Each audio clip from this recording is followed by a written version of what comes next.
Hello and welcome to Sharing Our Cultures. This is the place where you get to meet people from around the world who are making a difference in their communities. Joining me in conversation today is Precious, and we'll be right back.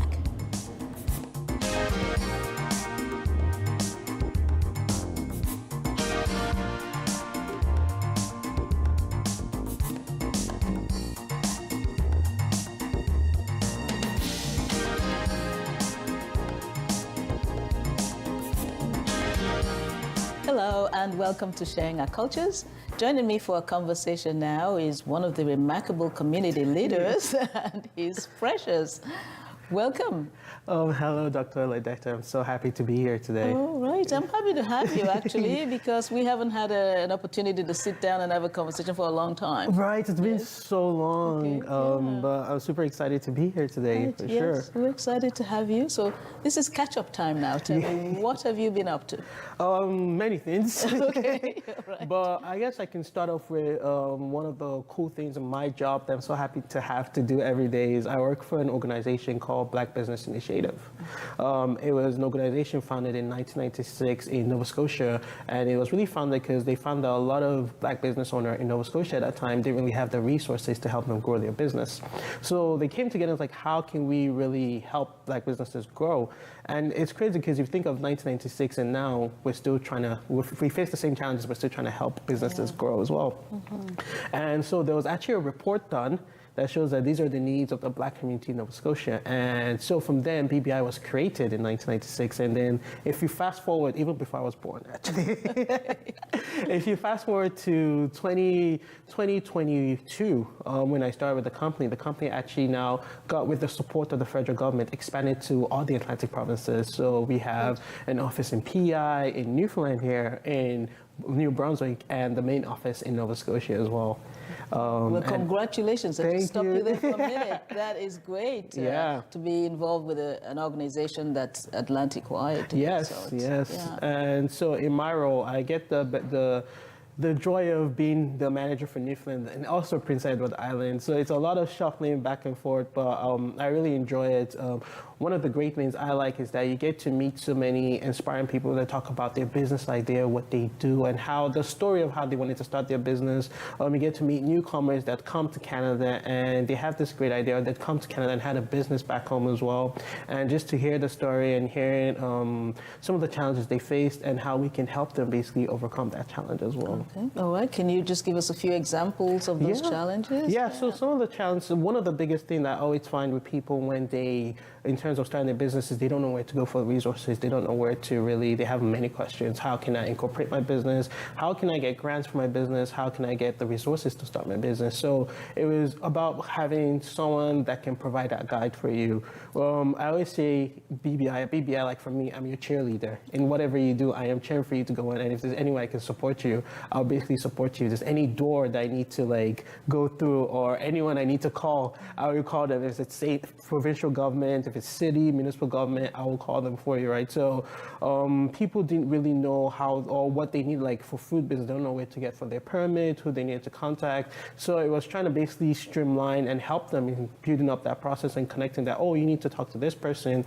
And one of the cool things we're actually doing right now is we're partnering with the federal government to kind of get more Black businesses to be contractors to the government. So any opportunities available, like the federal government, like reach out to us and say, oh, we have a bid open. So we're doing this process where we're taking business owners from the Atlantic provinces and the federal government, Procurement Canada is doing a training with them so they learn how to, the process of bidding on contracts for government, right? So it's really trying to, and that's something that we're really excited to kind of open that door for Black businesses because it's a whole new avenue from just the corporate world. They also provide that government contracts as well. Right, which is very inclusive then in that sense, because if you're here and you can't even bid for government tenders, then you're left out. Yeah, exactly. So exactly. That's a great idea. So we actually recently did our launch in PI as well last month. So we did a launch in St. John's in November last year to like officially launch the organization. Yes. So we had different levels of government there, from federal to provincial to municipal as well. So it was really great. We talked about some of the work we've already doing in St. John's. Like now in St. John's, we supported over close to 15 clients now with grants grants of helping them kind of build their website, help them with marketing as well. And that's one of the things that business really suffered during COVID, because COVID really affected a lot of business, but especially in the Black community, a lot of business did not know how to transition from that like in-person to online, because everything was online during COVID, right? So a lot of business didn't really know how to, like if they had a store, they didn't have an e-commerce store, how they'll be able to sell their goods online. So that's when BBI created something called a consultant advocacy grant. And that grant was able to allow different businesses to take over that grant and helps them with their marketing. Also, it helps them with their business plan. They need like a proper business plan, because some people start the business like, oh, I want to start this business, but they don't think further into like, okay, what's the 5-year plan? What's the 10-year plan as well? And then we also help them with like one cool one. There's a business called Tom, Dick, and Harry. It's a logistic business. So we're able to work with a company to help them wrap their business, to help improve their marketing, so people know that wherever they see that van, they know, oh, this is the van of the company. And we're able to do different marketing items that are put all over the city. So every time I talk to them, I say, oh, I saw your marketing items, like I saw your poster here and here. And it's really good to see those kind of work that you're doing in the community as well, and you're doing it for the people in the community too. So our launch in November, we're able to kind of talk about all the cool things we've done. And then, so we did that here in November, though a bit of delay in PI, but we're able to officially launch BBI and PI. But we already start working with partners on the ground as well, such as like the Black Cultural Society of PI, to where we already started kind of helping clients there to kind of help them to grow their businesses. And when we went to PI, we went to visit an African grocery store, and then they were just expressing that one of the challenges they get is that trying to and comes down to that marketing and trying to let people know about them and what services they provide. So it's something we're currently working on with that client as well. Right. So many cool things, I guess. That's really exciting. Yeah. And if you leave me all day, I can just learn more about it as well. Yeah. So yeah, but that's the work that we do over in BEI, and we recently went through a big change. So we had Mr. Southwell, Mr. Rustin Southwell was our CEO for a few years. He was our original CEO, then he left and came back. But now the mantle has been added on to Matthew Martell. So we announced a new CEO 2 weeks ago, I believe. So definitely a new chapter in the organization, but an exciting chapter as well. But it's really great to see Matthew Martell, he's a young Black person. So it's really great to see a young Black person taking the leadership and seeing that someone that, in the future, that's something I could potentially look forward to being taking forth in that leadership as well. Well, that's great. Congratulations. Yeah. Wow. And when you mentioned you have about 15 clients here in St. John. So we actually have more than that. That time in November, we've had about 15 clients, but now our client base is growing and growing. They're keeping me very busy. But it's really great to see. I think at least in a week, I get 2 or 3 calls from people like, oh, I want to know more about BBI, or how can BBI help, right? And that's one thing that I enjoy, being connected in the community, and especially in the Black community, is that once more people know about BBI, we can really take advantage of these resources to help build the community up too. But yeah, I think I was talking to my director that I really need to make a full portfolio so I can know the exact numbers. But I think we're getting up to like 30 clients that we're trying to really help in the community as well.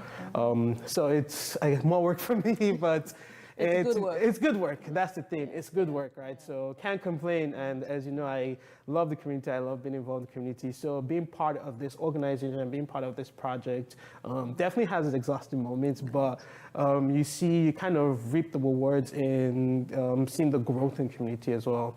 I remember the first ever, when we were doing our first round of grants application, like calling clients and telling them, oh, they've been approved for a grant. It was such a good feeling inside of you that, wow, like you hear the cool projects that people want to do as well. And even I think one is even connecting with Black business owners outside of St. John's. Like we have there's a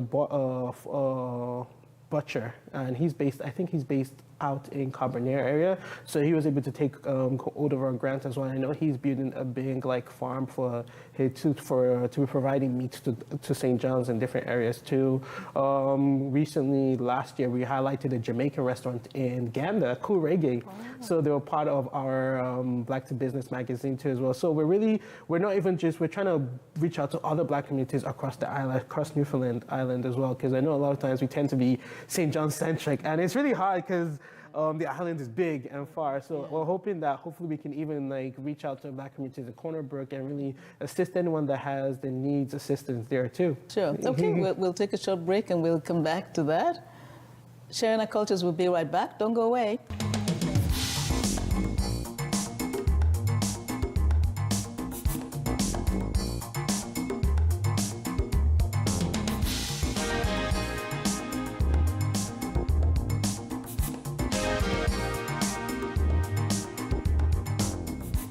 Welcome back to Sharing Our Cultures and the amazing Precious. As he's a community leader here, so we're really happy to have him. And thank you very much. I'm excited to be here. Yes, I don't think many people know what your journey was like here. Like, how did you end up in St. John's? It's a long story, but I'm gonna tell it for sure. So for me, I was actually born in Lagos, Nigeria, and I grew up. I spent a good amount of my life, I think it was up to the age of 7, in Lagos, Nigeria, before it was my dad got a posting. He worked in a bank, and he got a posting in Kuwait, Middle East. So we moved to Kuwait, Middle East. Big different experience for sure. It was the first, I think that was the first culture shock I think I experienced. Culture shock, weather shock too, because it was hotter than Nigeria. But it was definitely first culture shock I experienced. And I grew up in Kuwait for a few years. Then my mom decided she wanted to do her master's in the UK. So my parents were like, well, UK is good for school. So I moved to the UK as well and lived there for a few years. I think growing in the UK really, and growing up in these different places kind of helped me like understand the importance of diversity and the importance of volunteering. Because as a young Black kid, it's hard to go from Nigeria, then go to Kuwait and try to make friends. Then in my first year living in Kuwait, actually, I had friends because we had a Nigerian embassy there, but they decided to move the Nigerian embassy to UAE. So all the friends I had in school kind of like up and left. So I was just like, where do I start from now?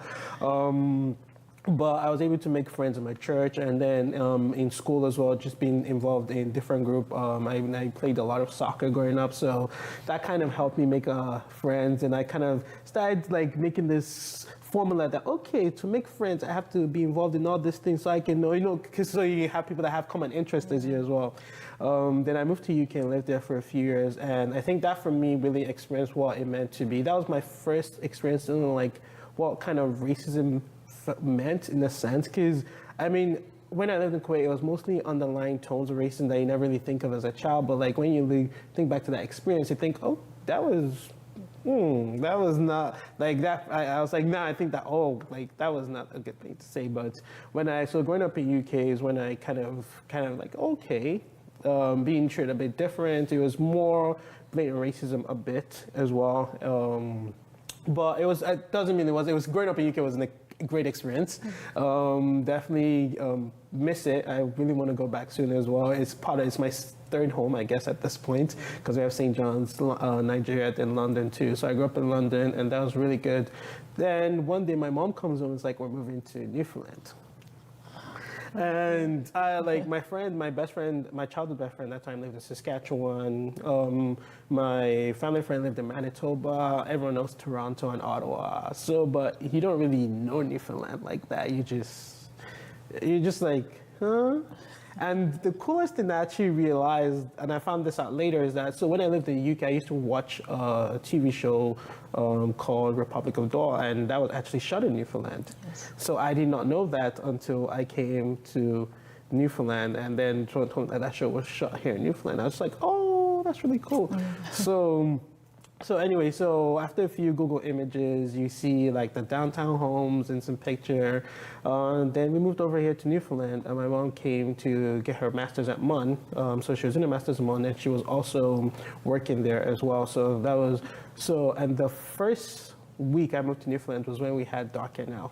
So that was when we had the power outages. So it was an interesting welcome to Newfoundland, because I was just sitting there in my room, then they took the lights, and I was just like, then my mom was like, Precious, did you touch anything? I'm like, why are you trying to blame me? Like, I didn't do anything. So they realized that there was a power outage and there was that whole snowstorm, and it was It was a unique experience I can never forget for sure as well. But coming to Newfoundland has really been a great eye opener as well. I was privileged to attend Prince of Wales Collegiate just down the road from MUN, and then every time when I was I started in grade 11, then I ended up graduating, and every time I used to be like, oh yeah, I'm not gonna go to MUN. Like everyone goes to MUN, I'm going to go to U, Ottawa, or St. FX actually, because I was like, as you kind of you have that dream of just leaving the island in a sense. But I think one thing I'm really, really grateful is that, well, I saw the school fees for the school, and at that time I was still an international student, so I was like, well, those are expensive. I decided to go to MUN, but for me, that really was I think it was one of the best decisions I could have made, because like when I think of everything I've done up to now, it started from really going to MUN and from my experience in high school as well. So high school was a great time. It was really great. It was hard though, being one of the few black students in high school.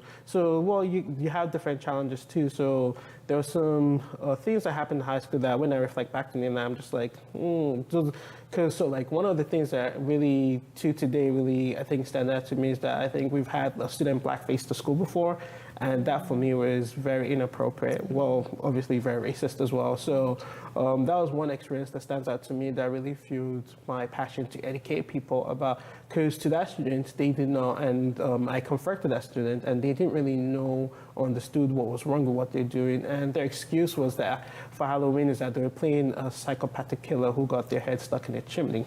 So yeah, exactly. That was their excuse. And I confronted that person about it too. And for me, I think the only thing I wish is there was actually more action done by the school itself to kind of get that allyship from them too.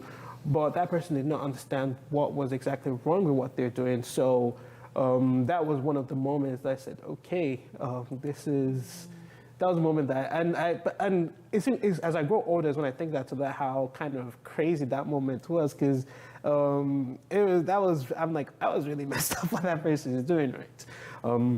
Anyway, so going to university, I actually tried to study engineering in my first year. That was not fun. I don't think it wasn't for me, which is totally fine, which I tell a lot of people as well. It wasn't for me, and I was very, very close to flunking out of university. And actually, I think at this point, I was basically almost flunked out of university, but I was able to see the dean of engineering and actually able to see your husband. I was just thinking, was John the dean of engineering then? I was able to see. He was. No, it was actually my professor. It was a prof? Okay. It was my prof, but I was able to see the dean of, and he was the one that referred me to go to the dean of engineering. So, and they're really able to help me and kind of, because at that time, it was transitioning from high school to university is such a hard process. It's like taking the whole year of high school and putting it in 4 months, right? And I guess for me, it was way different. And I was always a social person, so I would spend more time in the university center talking to people than going to classes too. But I was able to kind of pick, and that's what I always tell a lot of young people, is that a lot of times starting university off, it can be really discouraging, because for me, I did not start off well. I didn't really have the best grades. I basically flunked out at one point, but I was able to get back in with the next semester with a lot of help from the dean as well. And I switched over, and I think for my first semester, I always knew I wanted to study business. And I should have just switched over then, but I was like, everyone, being an engineer is cool, you make a lot of money, So I was like, I can do it. But I realized that it wasn't one of my strengths as well, and it wasn't really. I was looking at it from a different point of view because it wasn't my interest. So I switched over to business, and I studied business. And for me, that kind of created a lot more time to do what I wanted to do, and piqued my interest in a lot of things such as business law and such as learning how to help people build their business, basically, which is what I do now, right? So switching over to business was really great, because that led me to get some more time to be involved in things like BSA, Black Student Association, which was like the first time when we came up with BSA. It was me, Colin, and Quaicoe, which is actually John's cousin as well. So that was the first formation of BSA, and we did, at that time when we started BSA, it was the first ever time we did Black History Month at the university as well. So it was the same time that Black Panther had come out. So what we did is we got a lot of tickets for like black students and anyone really. We got some buses to go from the UC, and then we had the Association of New Canadians as well come and join us with a lot of newcomers as well who were excited because it was the first time we really saw a black superhero being portrayed in cinema and a main character as well. So being to see how that aligned with each other too was very inspirational.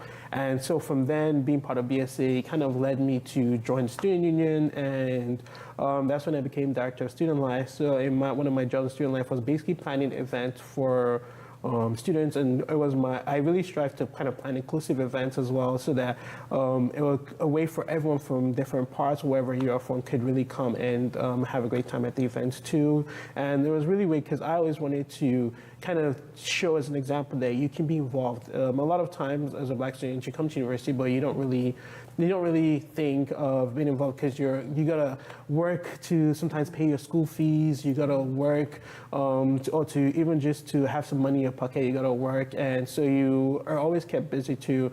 So I just wanted to be like, there are different ways you can get involved, and being involved in campus actually pays you. Like, actually is a good benefit because you get to meet so many cool people. And I think for me, that's when being in the community started, and being who I am, because I got to meet so many people. I got to learn for so many people as well. I get to learn so many things that I had no idea about. I got to be an organizer, I guess, for the first time in my life, fighting for students on differential fees, going to committees for students as well, representing students, and that for me was a passion for me. But eventually you have to graduate and leave school.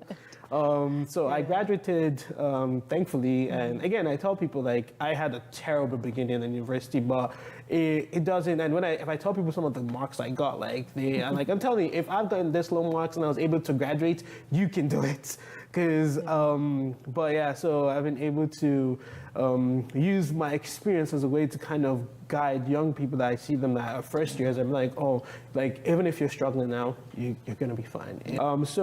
Just before I graduated, I was able to get a really cool opportunity using my experience in the student union to work in Scotiabank, because I was also a business student at that time. So I was working in commercial banking. I did a work term there. I did an internship there as well. And then from then, they really enjoyed me and actually brought me back to be a full-time staff. Like, it was a really great opportunity, and thankful to my boss, who is now, I've left Scotiabank now, but is still a great friend of mine, Alison Bureau. She was really the one that kind of mentored me in my work term, and kind of, even to today, I think she even texted me today as well. So it was kind of creating that lifelong friendship with her too. Then from there, I think then we started, COVID happened, I finished school. Then I think during COVID, with the death of George Floyd, was what really ignited that, let's talk more about racism, and let's talk about how can we address racism in Newfoundland, and that's what really ignited Black Lives Matter. I really ignited the starting of Black Lives Matter in Newfoundland. And you were the co-founder? Yes, I am the co-founder of it. Okay. And I think it was really because for me, I've had a lot of lived experiences, and I was able to connect with folks that had lived experiences too as well. I've seen, not just for me, I've seen being part of my church community. I've seen, and my dad's a pastor, and so all the time I've seen different cases of things happening in the community that it kind of pains your heart.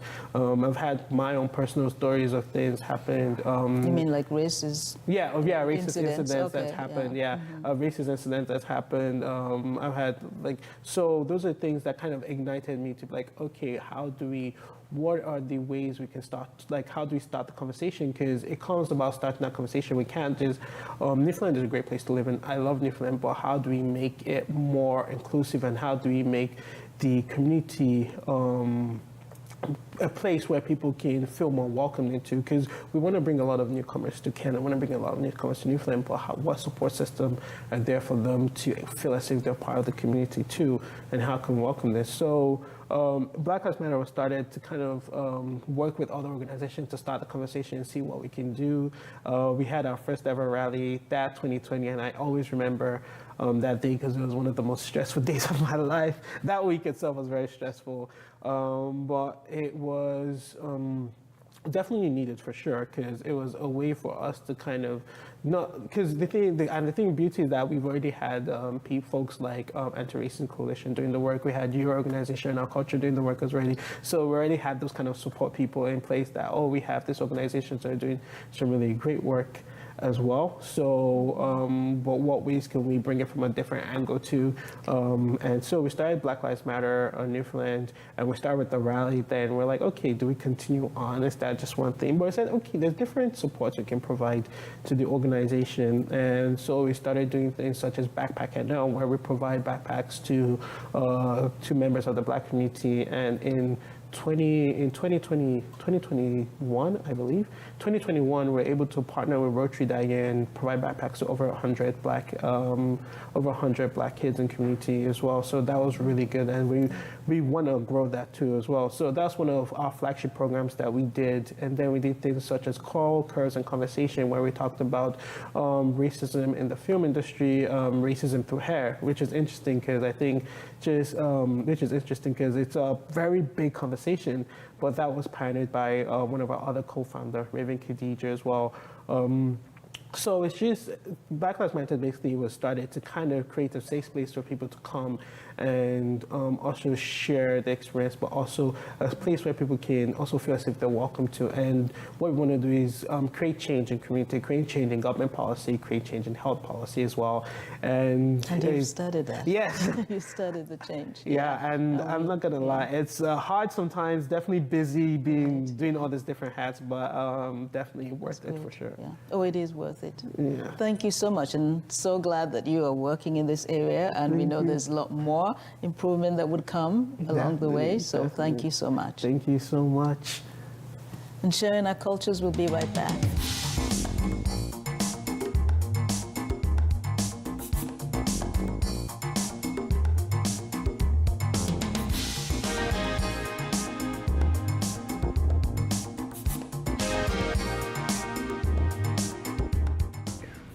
Thanks to Precious for sharing his journey to Newfoundland Labrador and his position with BBI. Thanks to you for watching. Join us again next time on another episode of Sharing Our Cultures.